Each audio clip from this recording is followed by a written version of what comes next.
I'm gonna give you the primer, the breakdown for how Dragon Ball FighterZ should be played. Okay? Because when I was first playing this game, when I first started playing this game, I struggled like a motherfucker. And I did not know what I was supposed to be doing. And now that I understand the game, I really want to help people get better at it so that they can skip or that they can fly through the uncomfortable phase as quick as possible. Teach me, Peter Senpai. I will teach you. I will teach you right now. So Dragon Ball FighterZ. Dragon Ball FighterZ is all about getting a hit and keeping the pressure on like crazy until the character dies, and then repeating, rinse and repeating, okay? So first, I'm gonna teach you the basics of getting the ball rolling, okay? Teach me cream pies, I mean senpais, okay. So when you get a hit, you don't want to spend meter. You do not want to spend meter unless it's gonna kill, okay? There's a lot of reasons. I mean, of course, there's exceptions to that rule, but most likely, or in most situations, you do not want to spend meter unless it's gonna kill. So let's just say I get a hit. Hold on, let me set Goku. Or he's just gonna keep getting hit. So let's say I get a hit. I do a really basic combo. I knock him down, and then I dash forward, and I keep the ball rolling. And I just keep doing this over and over and over until the character is dead. Usually by the third opening, you'll have enough meter to do double hyper and kill the character. This is usually 3 openings is usually enough to kill character. So you do not want to spend meter before killing them, because if you spend meter, let me show you. If you spend meter, then you won't be able to pressure them. See how he's already up and standing? He can vanish, he can dash, he can jump up and fight you off. He has so many options already to interrupt your pressure. Okay, so you do not want to spend meter until it's gonna kill. So you create a sliding knockdown, and then you mix up. Most people in this game, they're gonna tech back. Okay, so the computer is set to tech back right now. So to cover a tech back, all you have to do is dash forward and heavy. Dash forward heavy, and you'll catch them. Now, people can counter that, and we'll talk about that later. That's like another layer. But dash forward heavy will usually cover all of the scrubs' wake-ups, which is teching backwards. So you do dash forward heavy, and if they get hit, you just do another combo. And if they don't get hit, you do another mix-up. So let me teach you about block string mix-ups, okay? He blocks this heavy right here. Then it's just like Street Fighter after that. Okay, how do you mix up people in Street Fighter? You do meaty jab, you do frame traps, you do overheads, you do throws, you do cross-ups. Those are all the same options that you can do in this exact moment. Okay, so let's say you got the sliding knockdown and he blocks this. Then you can throw, you can low, you can you can overhead into assist. Overhead into assist will create a combo. You can stagger jab. All of those things will work on people. You can even do a cross up. You can do. Okay, see how I did? So I did the jab there just to push them out a little bit. Okay, so all of those things are just like Street Fighter. You know, it's meaty, it's throw, it's overhead. That's like the entire game of Dragon Ball is just getting your opponent to stop moving so you could try and open them up for a mix-up so that you can try and create this rolling ball of momentum to keep the pressure going and kill their character. So now you know what to do to get the hit, but what do you do in neutral, right? How do you play this game in neutral? When you're dancing around in neutral, the whole point of dancing around is to try and get them to block your assists so that you can run forward behind the assist and get pressure, right? So let's say I'm here, I'm dancing, I'm kind of chilling. I'm trying to just get them to, block. So I do this, they block that, and now I'm behind them, mixing up. That's all you're doing when you're playing neutral. You're just trying to get them to block, so you can go up and run behind the assist and do a mix-up. So it's like you're chilling, you see them get caught, and then you do a cross-up. Or you're chilling, and then you see them get blocked, or you throw. Or you're chilling, and you see them block, and then you meaty them with jab. Or you're chilling, and you see them block, and then you do overhead assist. So you're just trying to get them to block your assists so that you can get an opportunity to mix them up. And then another really important way to create pressure off a random stray hit is Vanish. And Vanish is something that's unique to Dragon Ball. And the way you got to think about Vanish in combos, it's basically the turn any hit into a combo button, okay? So regular Vanish doesn't wall bounce, right? But if you do a move and then Vanish, it wall bounces. And that counts for any move. Vanish equals wall bounce, exactly. But it's wall bounce in a combo. But really, I think the important thing is turn any hit in any part of the screen into a combo button. Like if you have a move that can hit them somehow, that means you can Vanish off of it and turn it into a combo. Except that this is a weird ass move that doesn't apply to those rule sets. But like if you're throwing out beams, like let's say you're throwing out a beam, you're just trying to catch them. Like the whole purpose of a beam is to either catch them in neutral and turn it into a Vanish and get the pressure started. See? And now they're stuck in my pressure. Or the purpose of a beam is to make them block, so they have to block the other assists, and then you get to follow behind it. So yeah, a big part of this game is learning how to confirm from long range off beam into Vanish, and learning how to confirm Ki Blast into Vanish. For characters like Tien, it's tougher for them to confirm off a Ki Blast because he can only throw one Ki Blast at a time. So you either need to know for sure it's going to hit, like it's a punish. You either have to know for sure it's going to hit like a punish, or you just kind of have to throw it out and guess. Goku, for characters like Goku, it's easier to confirm off a Ki Blast because he can throw multiple Ki Blasts and then confirm off that. And for every character, the universal confirm is probably not the most optimal, but the universal confirm is Vanish, dash up medium, jump cancel. That's the universal confirm for all characters. It's just Vanish, dash up medium, jump cancel, blah, blah, blah, blah, blah. Combo.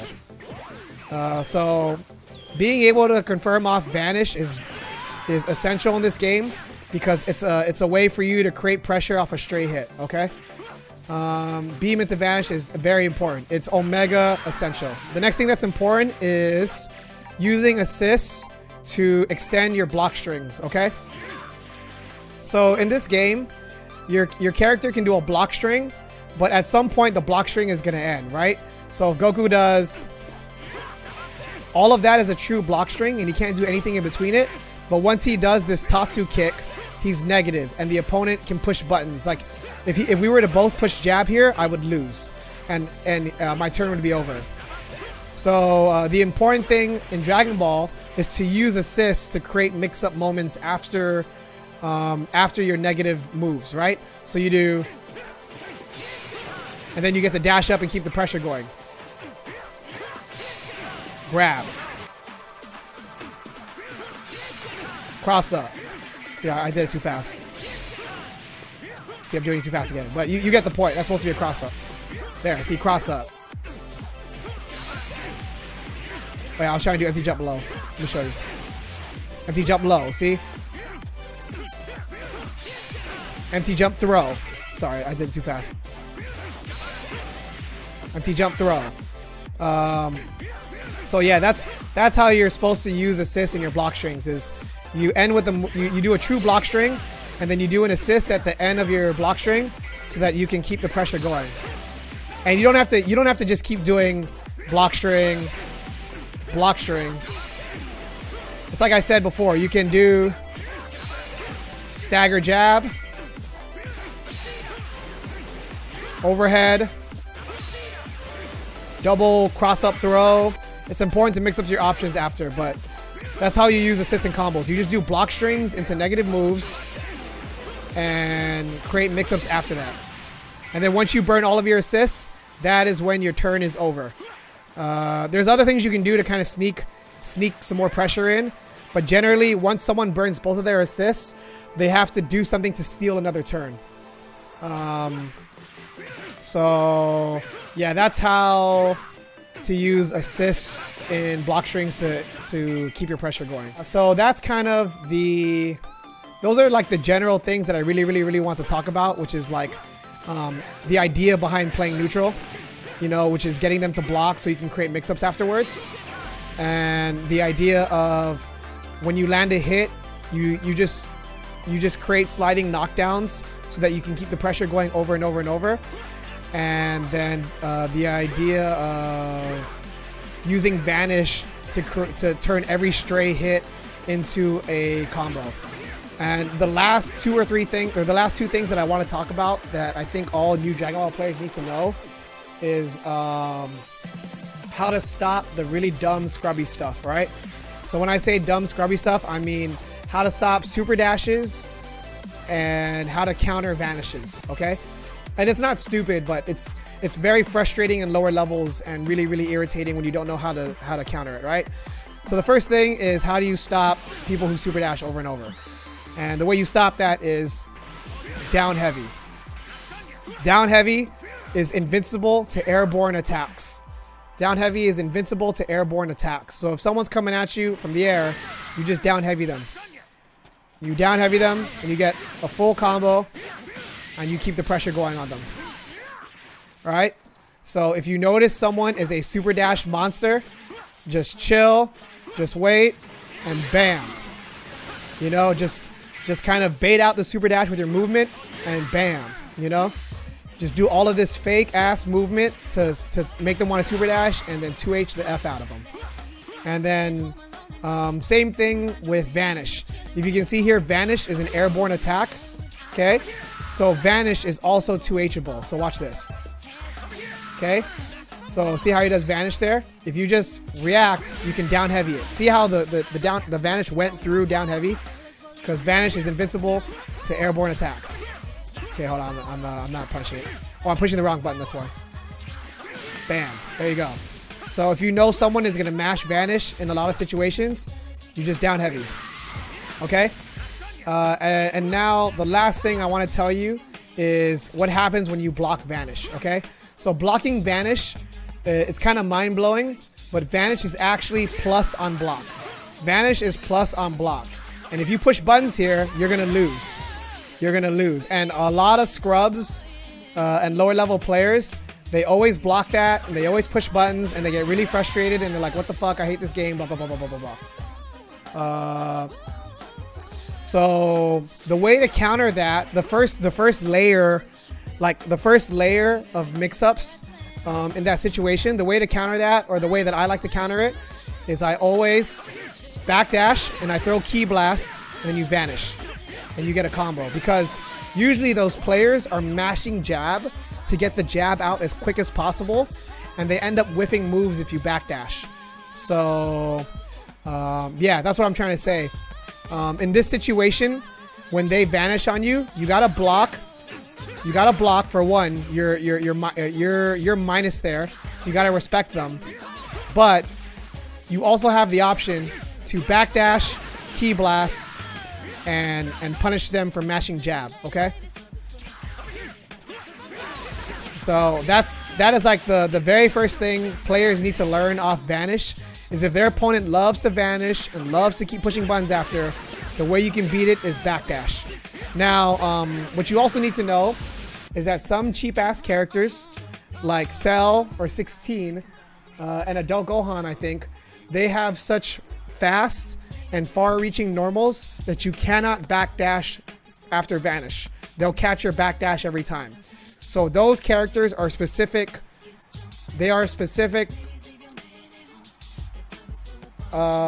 cases. There's special cases where backdash will not work. You just gotta eat. You gotta eat their mix-up after. Okay.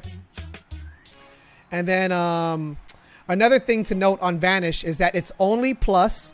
It's only plus if it's as low as possible. You got to be very, very comfortable with the height.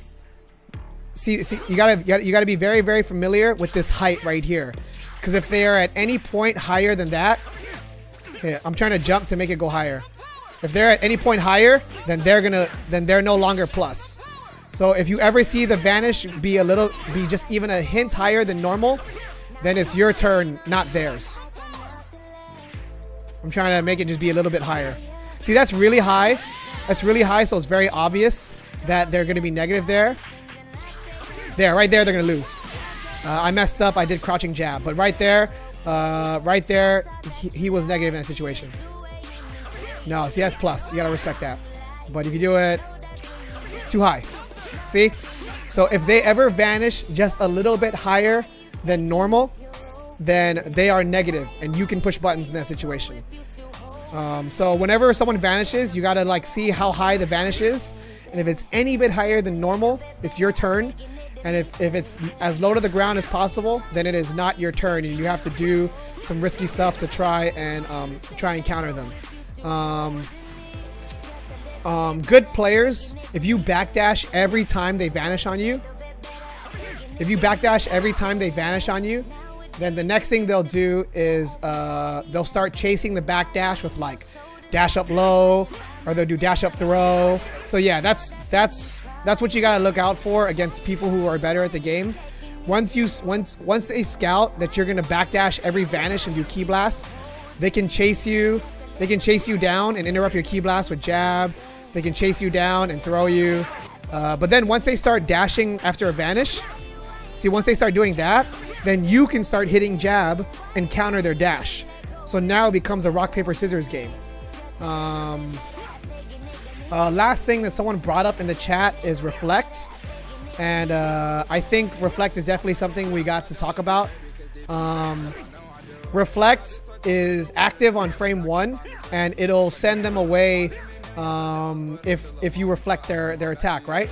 So what a lot of people love to do is, they'll get caught in a combo, right? They'll get caught in a combo, and then you chase them down to do pressure, and then they reflect. Ooh, sorry, I messed up. I super dash with a shortcut, and I pushed a button that's usually the shortcut. So what they'll do is they'll wake up reflect, and it'll send you flying back, right? And the way to counter reflect is to shimmy it. It's to bait it out, because reflect actually has recovery.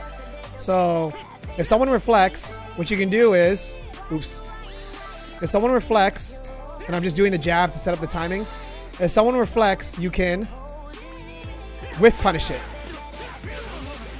So as soon as you see someone reflect in a situation, like let's say you do this once and they reflect out of it, then the next time they're in that exact same situation, you just wait, see the reflect, and punish. And now they're scared to reflect. So everything I said, that's pretty much everything I wanted to tell you in terms of like how you should approach Dragon Ball FighterZ. You know, stuff like how to do combos and how to optimize your combos and all that stuff.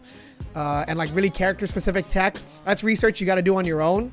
But the fundamentals I just taught you here is what's going to help build the skeleton of your game plan for how to play Dragon Ball FighterZ. So I hope that helped.